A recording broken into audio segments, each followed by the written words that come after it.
Bismillahirrahmanirrahim. Kita bukan dah sedekat apa akhir zaman. Bukan seperti itu. Yang benar adalah kita ini seluruhnya sudah di tengah-tengah pusaran akhir zaman. Kita ini seluruhnya sudah di tengah-tengah pusaran akhir zaman. Jadi bukan sedekat. Kalau sedekat berarti sudah akan mendekati akhir zaman. Tidak. Tapi kita inilah yang masih dengan akhir zaman. Itu jawaban yang paling sahih. Bapak lihat sekarang salju yang sudah membungkus Arab. Bapak lihat sekarang kekacauan dan sejak Maret 2011 di seluruh Arab Spring, ya. Bapak lihat sekarang bagaimana Israel hampir menutup seluruh Palestina untuk menjadi miliknya. Bapak lihat sekarang bagaimana Nabi mengatakan antara kiamat dengan kamu sudah sangat dekat kalau negeri Arab sudah kaya raya dan sedang berlomba-lomba membangun gedung-gedung mewah dan tinggi-tinggi. Bapak lihat sekarang, jadi yang dimaksud Nabi akhir zaman dia kita. Makanya ketika saya menamatkan kitab Fathul Bari, syarah sahih Imam Al-Bukhari, yang luas kitab itu segini Pak, diterjemahkan ke bahasa Indonesia dari sini ke tiang sana. Itu kami tamatkan dari subuh sampai jam 10 malam. Dari subuh sampai jam 10 malam dengan Syekh ahli hadis dunia, Syekh Musa'ib bin Bashir Ali Al-Husaini As-Sudani di Jakarta. 2 bulan full saya dengan para dai-dai dan ulama se-Indonesia. Mulanya kami lebih dari 200 orang, berakhir hanya sejumlah 35 orang yang bersisa lagi Pak. Saking angiknya iku duduk, ya. Dari pagi sampai jam 10 malam, istilahnya cuma sholat dan makan. Habis itu lanjut lagi. Kami tamatkan kitab itu. Pas pembicaraan kami tentang bicara ahadisul fitan, hadis fitnah di akhir zaman, saya mengernyitkan dahi saya. Dan saya bertanya, Syekh, ini hadis fitnah akhir zaman kok banyak miripnya dengan sekarang? Ini hadis ini kapan yang benarnya, Syekh? Jawaban beliau, ini dia adalah seorang ahli hadis dunia. Beliau mengatakan, laula zamanuna nahnu, kalau bukan zaman kita sekarang ini, famata, maka zaman yang mana lagi? Inilah dia zamannya. Kita ini di akhir zaman, ya Pak ya. Sekarang Arab Saudi Pak, cari laba cakaknya Pak. Bapak mengikuti berita Arab Saudi tidak sekarang? Laba cakaknya di internal, para pangeran lah sedang bunuh-bunuhan.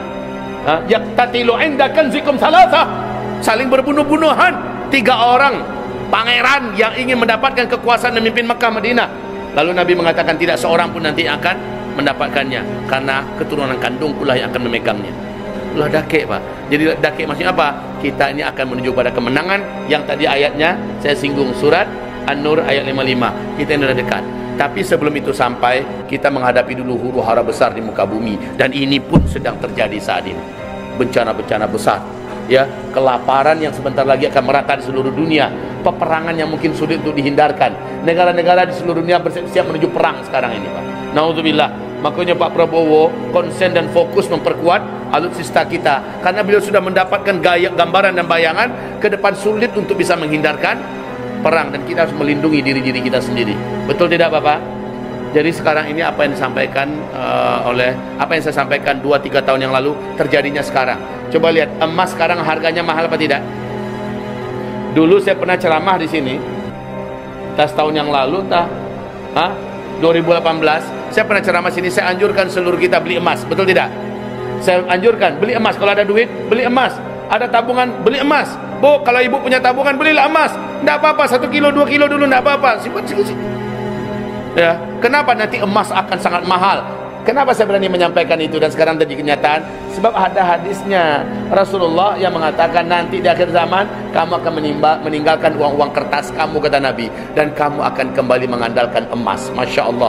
Dan suasana itu sudah mulai terasa sekarang ini, di mana emas di sepanjang zaman dunia ini pernah ada. Inilah harga emas termahal. Ke depan bagaimana? Insya Allah emas akan lebih mahal lagi. Bulan November ke atas Pak, harga emas sudah tidak lagi terkira.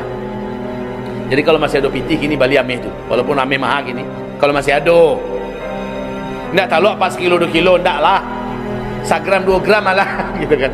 Menabunglah kita dengan sadar, dengan benar, daripada nabung uang-uang kertas, maka nanti itu akan menjadi sesalan. Sekarang ini yang paling benar adalah menabung. Apa yang saya sampaikan dulu banyak yang terjadi Pak. Sekarang Cina persiapan perang persiapan perang besar untuk melawan Taiwan, untuk melawan Filipina, melawan Vietnam, melawan Amerika Serikat. Jangan juga sedang heboh dengan perbatasannya di lembah Golan dengan India, sama-sama negara nuklir. Sekarang Turki sudah persiapan perang dengan Mesir, dengan Libya, dan juga Turki melawan Yunani, ditambah dengan Perancis dan Amerika. Perang itu sekarang menuju kepada Rusia juga persiapan perang melawan NATO. Masya Allah.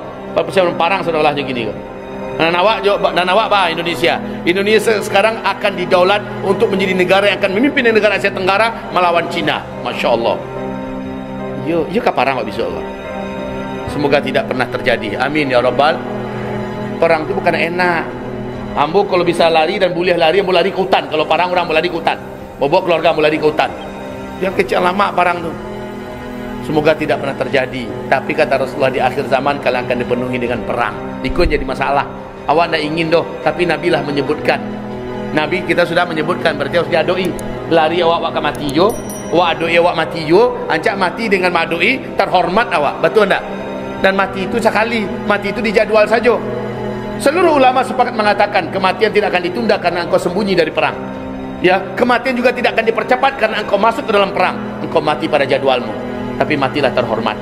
Seperti kata pendiri Hamas Palestina dulu, Syekh Yasin, nyawa cuma selembar dalam badanmu dan dia pasti akan keluar.